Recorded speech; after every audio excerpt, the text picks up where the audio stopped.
Have you ever regretted a missed opportunity to share Jesus because you were afraid? Maybe you were afraid you didn't know the right words to say. Maybe you were afraid of rejection or being ridiculed. Maybe you were afraid of mishandling the situation. You are not alone. The Bible tells us in Luke 12:12 that the Holy Spirit will provide you with what you need when you need it. As God provides the opportunity, the Holy Spirit provides the conversation. The presentation you are about to see is an example of how to seize an opportunity when it arises. You will be amazed at how simple it can be to share Jesus with others.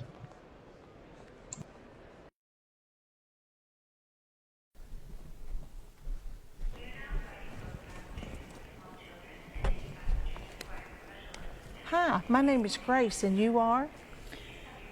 Hope. My name is Hope. Well, really nice to meet you, Hope. I'm really excited about my trip. I come here quite often, and I never grow tired of it. Have you ever been to Peaceful Acres? No. Well, I think you're really going to enjoy it. Are you going to visit friends?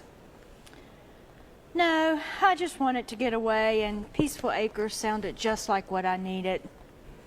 I'm trying to come to terms with my recent divorce. You know, the last straw in my unlucky life.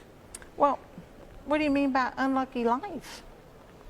Nothing really. I've just had nothing but bad things happen to me in my life. Well, Hope, what kind of bad things? Well, for starters, my mom walked out on me and my dad when I was 12 years old. My dad took it really hard, and I think he blamed me. You know, he kind of walked out on me too, at least emotionally. He ignored me, acted like I wasn't even there. I don't know, maybe I reminded him too much of my mom, and he was just trying to forget.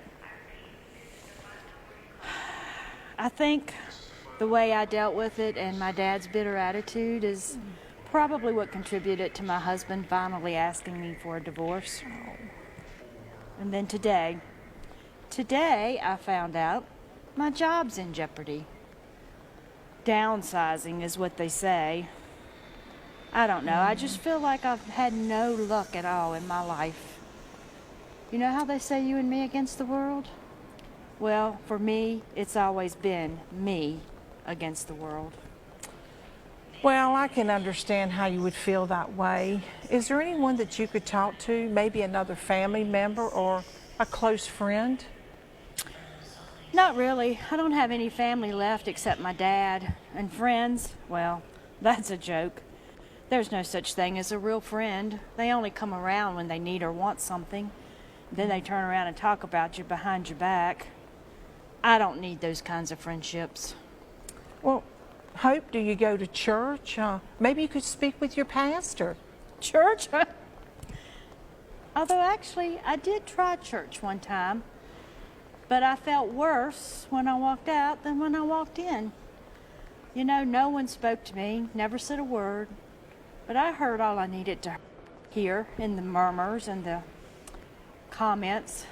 The preacher, he looked right through me as if I wasn't even there and talked in these big words that I couldn't understand, you know, way over my head. Anyway, talk about a fish out of water. I hightailed it out of there when it was over, and I never looked back. Well, do you have a spiritual belief?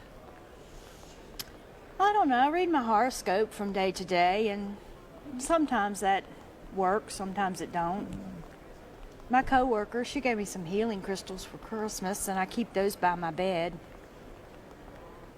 Oh yeah, my neighbors, they tried Buddhism classes. That sounded interesting, but the truth is I don't really need all that religious stuff. I just rely on me. Well, you know, I know that when you attended church, you said that the pastor would mention the name Jesus. Hope, who is Jesus to you? You know, I don't really know. And I definitely don't understand all that religious stuff, but I think Jesus, if he was real at all, was just this really nice preacher who lived a long time ago. He talked about doing good and living right. He definitely made people feel better about themselves. But in the end, he died like we all do. Well, Hope, do you believe in heaven and hell? Maybe. Maybe not. I'd like to think there's a heaven, but personally, I think we're all just desperate souls on a journey that leads to a cold, dark grave. If you were wrong, would you want to know? Yeah, I think I would. I think if I could have one chance, just one precious chance to know that I was loved, to know that my life was worth something, yeah, I definitely want to know. Well, Hope, let me take my Bible and let me show you how loved and worthy that you are.